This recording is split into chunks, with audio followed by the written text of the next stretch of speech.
పూర్తి వివరాలకు చదవండి రేపటి అక్షర శిల్పం దినపత్రికలో.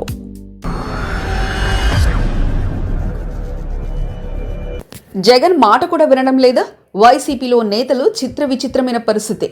జగన్ నేతలకు అల్టిమేట్ జారీ చేశారా? కట్టు తప్పుతున్నారని కస్సుమంటున్నారా? రాజకీయాల్లో ఏ పార్టీకైనా అధికారంలో ఉన్నంతసేపు బాగానే ఉంటుంది. ఒక్కసారి అధికారంలోంచి దిగిపోయిన తర్వాత ఏ నేత తమ అధినేతల మాటలు వినరు. ఎందుకంటే అది అప్పటిదాకా ఉన్న అధికారపు తీపి కావచ్చు, ఆ తర్వాత అనధికార బాట కావచ్చు. ఆ అనధికార బాట కాస్త కష్టంగా ఉండవలసిందే.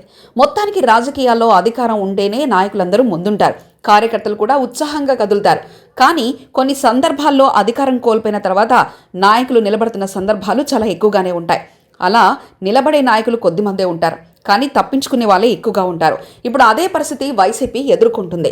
వైసీపీలో కొంతమంది నాయకులు జగన్కి టచ్ మీ నాటుగా ఉంటున్నారట.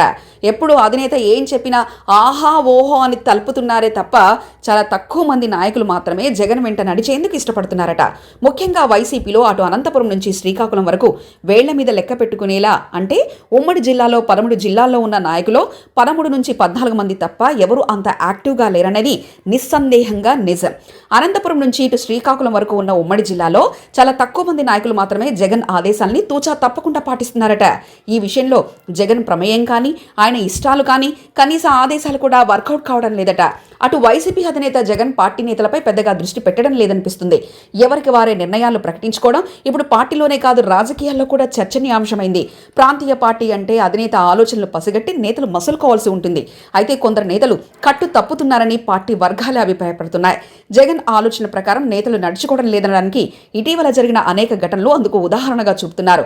జగన్ ఆంధ్రప్రదేశ్కు దూరంగా ఉండడంతో పాటు నేతలతో తరచూ సమావేశాలు కాకపోవడం వల్లనే ఈ రకమైన ఇబ్బందులు పార్టీలో తలెత్తుతాయన్నది వాస్తవం.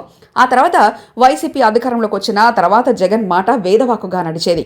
ఏ నిర్ణయమైనా అంత సులువుగా బయటకు చెప్పేవారు కాదు. కేవలం సజ్జల రామకృష్ణారెడ్డి మాత్రమే జగన్తో మాట్లాడి వచ్చిన తర్వాత పార్టీ ప్రభుత్వ ఆలోచనలు ప్రజల ముందు ఉంచేవారు. ఇక 2019 ఎన్నికల్లో పూర్తిగా జగన్ ఫోటోతోనే గెలిచామన్న భావనతో ఉన్న నేతలు పార్టీ నిర్ణయాలను తప్పుపట్టే సాహసం చేసేవారు కాదు. అందులో నిజం ఉందని చాలా మంది బహిరంగంగా అంగీకరించేందుకు కూడా మొహమాట పడేవారు కాదు.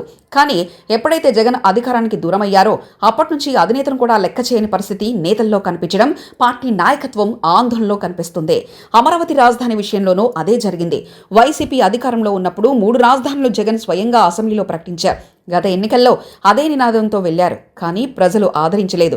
అయితే ఓటమి తర్వాత అమరావతిని రాజధానిగానే ఉంచుతామని ఇప్పుడు చెప్తున్నారు. మాజీ మంత్రి జోగి రమేష్ కూడా అమరావతి విషయంలో తమ పార్టీ నిర్ణయం తప్పేనని అంగీకరించడం చర్చ జరుగుతుంది.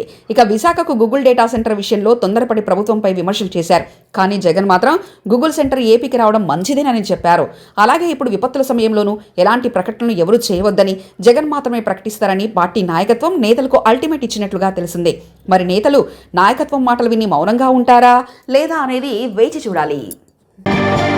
మరిన్ని కథనాల కోసం సబ్స్క్రైబ్ చేసుకోండి మీ అక్షర శిల్పం.